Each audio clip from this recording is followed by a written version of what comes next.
Monty was a little blue teddy bear filled with beans. He belonged to a girl called Jane who worked in the circus. Jane was a juggler. She juggled beanbags, clubs, fire torches, anything at all.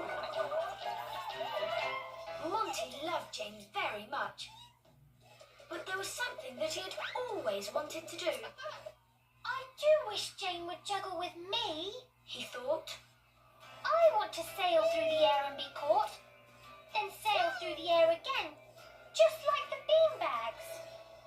But Jane would just cuddle him at the end of every show. She never thought to juggle with him.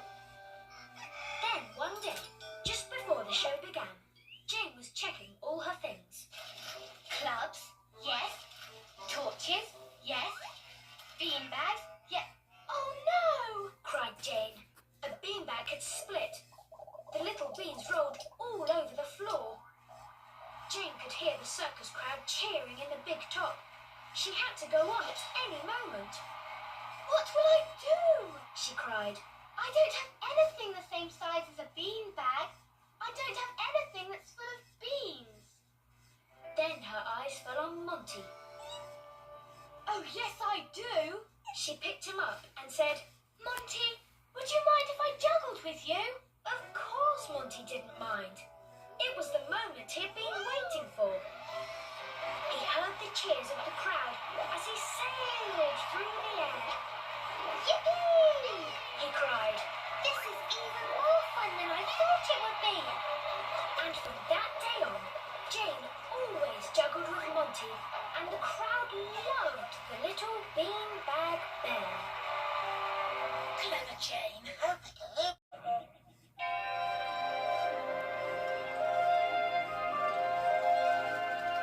At the top of a very high tower, there lived a lonely girl.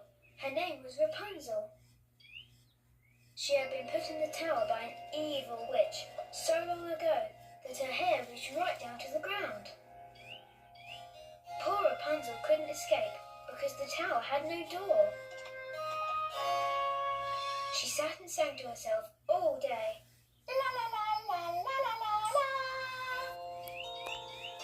Every time the witch came to visit her, she would stand at the bottom of the tower and shout, Rapunzel! Rapunzel! Let down your hair! and Rapunzel would throw down her long blonde hair, just like a rope, and the witch would climb up it. Now one day a prince was riding nearby. Suddenly he heard the witch calling, Rapunzel! Rapunzel! Let down your hair! and the prince watched Rapunzel lower her hair and the witch climb up it. The next day the prince came back with a long ladder made out of rope. He ran to the tower and shouted, Rapunzel, Rapunzel, let down your hair! And Rapunzel lowered her long golden locks.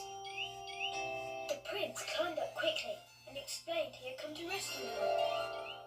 He lowered the ladder down the side of the tower and he and Rapunzel climbed to safety.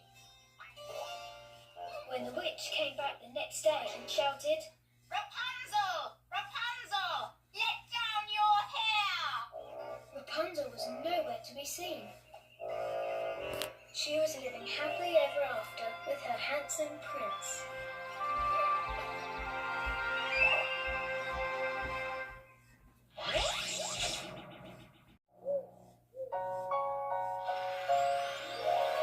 Once upon a time, there was a little girl called Rosie. She had long golden hair with a big red ribbon in it. She lived in a village right next to a mountain. Now on the mountain, there lived a hairy, scary monster. The villagers would often hear him roar.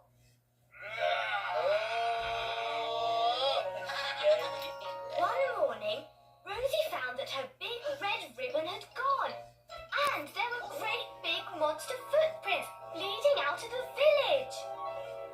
That hairy, scary monster has taken my hair ribbon. The villagers all shouted, You don't want to go near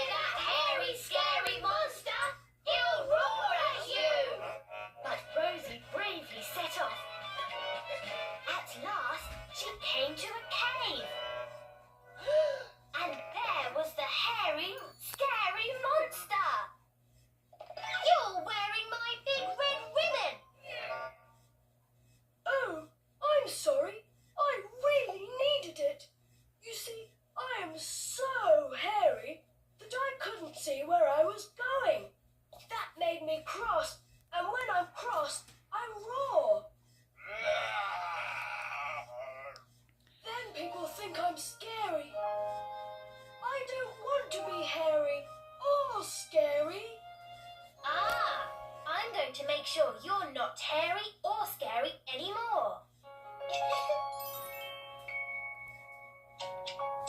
So she gave the monster a